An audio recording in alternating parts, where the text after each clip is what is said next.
Diyelim ki şirkette bir toplantıdasın. Biri ayağa kalkıyor ve diyor ki, arkadaşlar kalite çok kötü. Harika. Peki şimdi ne yapacağız? Kalite mi kötü? Hangi ürünün kalitesi kötü? Ne kadar kötü? Ne zamandan beri kötü? Müşteri mi şikayet ediyor? İç kontrolde mi hata çıkıyor? Üretimde mi problem var? İşte iş hayatında problem çözmenin en büyük hatalarından biri burada başlar. Problemi çözmeye çalışmadan önce problemi doğru tanımlamamak. Çünkü kötü tanımlanmış problem, yanlış adrese gönderilmiş kargo gibidir. Çok hareket vardır, çok konuşma vardır, çok toplantı vardır ama sonuç CF yoktur.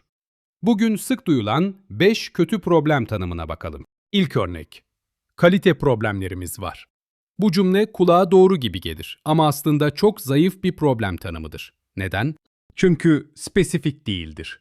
Kalite problemi ne demek? Dikiş hatası mı, ölçü hatası mı, renk farkı mı, eksik aksesuar mı? Ölçülebilir de değildir. Kaç adet hata var? Oran yüzde kaç? Smart bakış açısıyla bu tanım sınıfta kalır. Daha iyi hali şöyle olurdu.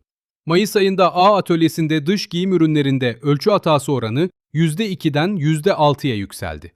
Bak şimdi, elimizde gerçek bir problem var. İkinci kötü örnek. Üretim yavaş ilerliyor. Bu da çok sık duyulur. Ama yavaş ne demek? Kime göre yavaş? Hangi hat yavaş? Tüm fabrika mı, bir bant mı, bir operasyon mu? Bu cümleyle aksiyon almak zordur. Çünkü problem bulanıktır. Daha iyi tanım. Bant 3'te günlük hedef 1200 adetken son 5 iş gününde ortalama üretim 850 adette kaldı. Şimdi problem görünür oldu. İş hayatında unutma. Hedef yoksa sapma da yoktur. Sapma yoksa problem de net değildir. Üçüncü kötü örnek. Müşteri memnun değil. Bu cümle de çok tehlikelidir. Çünkü herkes bunu farklı yorumlar. Satış fiyat der, kalite ürün der, lojistik teslimat der, üretim bize ne biz yaptık der. Ama müşteri neden memnun değil? Daha iyi tanım.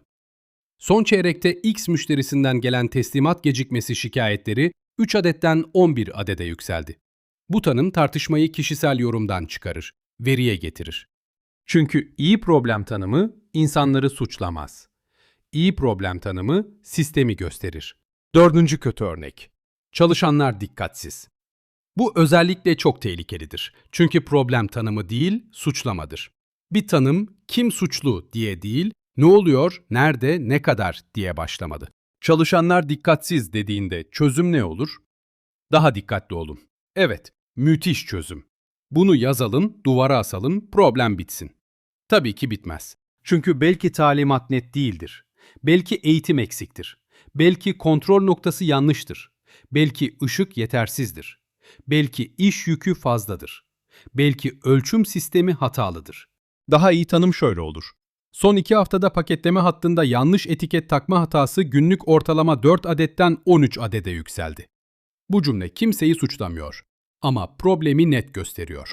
Beşinci kötü örnek. Fire çok fazla. Bu da eksik bir tanımdır. Hangi fire? Kumaş mı, zaman mı, malzeme mi, yeniden işleme mi, hurda mı? Çok fazla ne demek? %3 mü, %15 mi? Daha iyi hali. Kesim sürecinde kumaş firesi Haziran ayında %8'den %13'e yükseldi. En yüksek artış çocuk mont grubunda görüldü.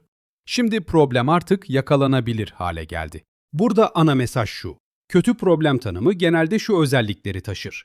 Geneldir, duygusaldır, suçlayıcıdır, ölçülemez, zamanı belli değildir, nerede olduğu belli değildir, hedefle mevcut durum arasındaki farkı göstermez. İyi problem tanımı ise smart olmalıdır. Yani spesifik olmalı, ölçülebilir olmalı, ulaşılabilir ve gerçekçi olmalı. İş hedefiyle ilişkili olmalı. Zaman sınırı belli olmalı. Kısaca iyi tanım şunu söyler. Ne oldu? Nerede oldu? Ne kadar oldu? Ne zamandan beri? Hedef neydi? Gerçekleşen ne oldu? Çünkü iş hayatında doğru problem tanımı çözümün yarısıdır. Bugün yapay zeka sayesinde bu iş çok daha kolay. Elindeki veriyi, şikayeti, raporu yapay zekaya verip sorabilirsin. Bu ifadeyi smart problem tanımına dönüştür. Bu tanımda eksik bilgiler neler? Bu cümle ölçülebilir mi? Spesifik mi? Zaman sınırı var mı? Ama dikkat, sen ne kadar net veri verirsen o kadar iyi tanım çıkar. Şimdi sıra sende. Bugün duyduğun genel bir cümle al. Kalite kötü, işler yavaş gibi. Sonra onu şu formata çevir. Şu süreçte, şu dönemde, şu göstergede hedef şuyken gerçekleşen şu oldu. Bunu yapabiliyorsan artık şikayet etmiyorsun. Gerçek problem çözmeye başlıyorsun. Şikayet etme.